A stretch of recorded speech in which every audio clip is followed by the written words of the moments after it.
Well, it's 5 o'clock somewhere, so we're taking a deep dive into the liquor industry. According to a recent Gallup poll, more Americans than ever are drinking hard liquor. It has now edged out wine to become the second most popular alcoholic beverage of choice, after beer, of course. We're going to talk to a veteran of the industry about what he's seeing. Our next guest has served on the executive leadership team of Beam Suntory for 12 years, spending the last 5 as CEO and president, and he's getting ready to step down on October 1st. Joining us now is Albert Baladi, Beam Suntory CEO and president, and we also have Yahoo Finance's executive editor, Brian Sauza, back with us. Thanks so much for joining us. Thank you for having me again. Yes, thank you. It's 5 o'clock somewhere. That's right. All right, we want to ask, so obviously you all have some well-known iconic brands. How do you kind of maintain the heritage of those brands along with appealing to changing customer tastes?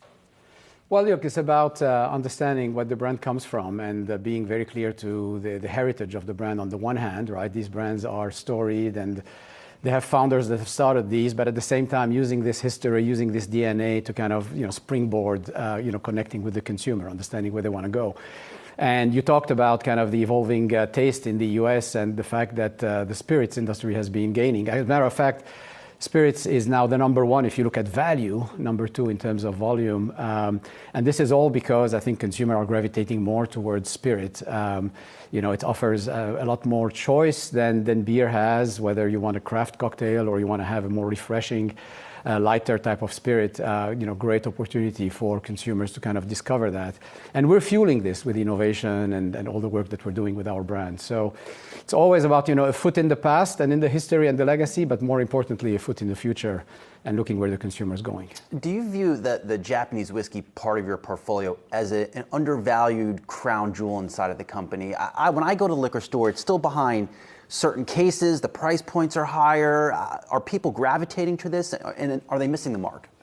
No, I mean, people are gravitating towards Japanese whiskey. As a matter of fact, we don't have enough Japanese whiskey to go around, given the demand that's out there. And some of this is fueling the pricing that you see. And the reason for it is really very much, at least the way Suntory does its whiskey. I cannot speak on behalf of all Japanese whiskeys, but for Suntory whiskey, a lot of things come together to make these whiskeys very, very unique. Firstly is, I think, if you look at our, most important distillery, which is in Yamazaki, just on the outskirts of Kyoto, the water quality there is very, very unique. It's a very pure water, compared to the water you have in Scotland or maybe in Kentucky that has more mineral content, and it gives the liquid something quite unique. The summers in that part of the country in Japan are very hot and humid. The winters are cold and dry, and that creates also an interaction between the liquid and the wood that gives it very deeper flavors.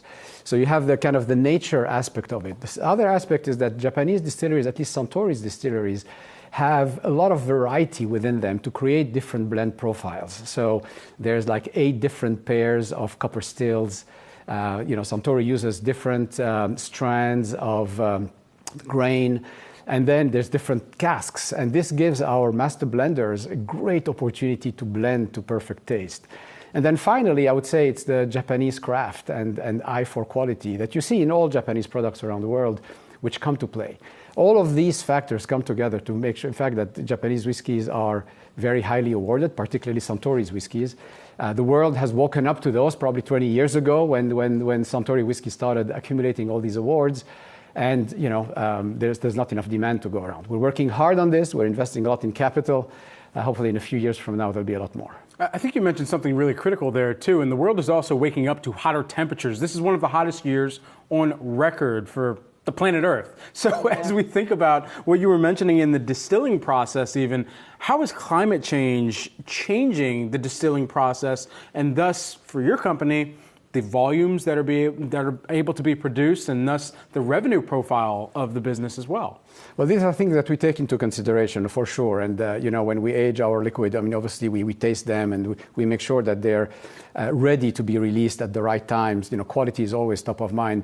But more importantly, we're incredibly committed to sustainability and we want to play our part in ensuring that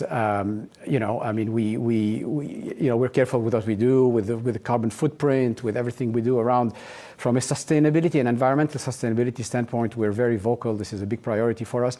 And primarily, as you said, the whiskey making is very much an agricultural process. These are very natural products. They rely on the quality of water. They rely on the quality of the wood. So we go to great lengths to ensure that we're protecting the environment around our distilleries. And then just additionally here, when you talk about that sustainability, you had talked about even recently how this is going to change the packaging too.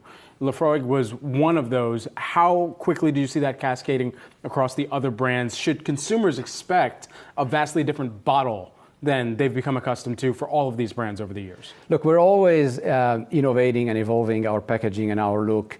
And we've been on a journey of doing that, obviously, over the last few years, particularly since we've introduced our brand-led operating model, where now we have kind of leaders looking after our brands and our distilleries in ways we didn't have before.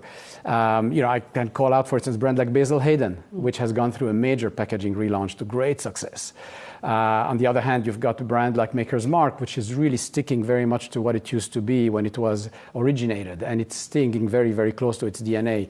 So different courses for different horses, but clearly the visual identity of a brand, as you say, is something that's incredibly important as part of the marketing mix. And so I want to ask you about any expansion plans. Are there any plans to expand the wheelhouse, whether we're talking about your whiskey or even going over to, because I'm not a whiskey drinker myself, let's say rum. You have one rum brand. Are there any expansion plans or collaborations that are coming down the pipe? So look, we've set our ambition to be the most admired premium spirits company in the world. And that's a very bold goal that we've set for ourselves. And it means for us kind of a strong drive towards premiumization and a portfolio that tackles and addresses that and goes after the consumer need. It also means a strong drive towards ready to drink. And we're driving those two categories. So we're seeing a lot of expansion on the ready to drink side of things. And we're using both a combination of acquisitions, but also organic development to expand on the full bottle spirit side. We've introduced new brands like Roku Gin, for instance, from the House of Suntory, a brand new to world 5-6 years ago that has been doing incredibly well. We've done partnerships with brands. We've got equity in some brands. So it's a combination of organic and inorganic to make sure that we're meeting the consumer needs. U.S. investors, I would say over the past month, are seeing slowing Chinese economy. The data continues to get incrementally worse. What are you seeing in terms of your brands over in China? And then even Japan, if you compare the two economies, Japan is pretty hot right now. What are you seeing in both areas? Look, I would say both markets have been net contributors to growth this year. China is up strong double digit. Japan is up strong double digit for us. And part of the reason is that these two countries are coming out of COVID. When you look at versus year ago comparisons, you need to look at what was going on a year ago. And a year ago, those two countries had strong COVID restrictions. As the on-premise and the out-of-home channel has reopened, you're seeing tourists coming to those countries and so on. And the spirits industry is benefiting from that in both countries at the moment. And I want to ask you, so I've been talking to some AI experts this week. They say AI can make every industry better. I find that hard to believe for certain industries, but what about technological advancements within your business? Is AI is it a factor? It is a factor in everything we do and the way we communicate with consumers. There's, of course, productivity opportunities to be had with AI, so we're very focused on doing that. On the other hand, when it comes to whiskey making and the craft of that, we really believe that this is something that is born, is inside, and is going to be very hard to replace by machinery. I have been very much overserved by some of your beverages over the years, and so thank you and the team for bringing that distribution to New York here, so we can all take part of it now. Time to get out of here, bro. Let's go. All right. 5 o'clock somewhere. We're going to leave with Albert, actually. Albert Baladi, who is the Beam Suntory president and CEO, and our own Brian Sauza as well, joining for the conversation. Thanks so much. Thank you.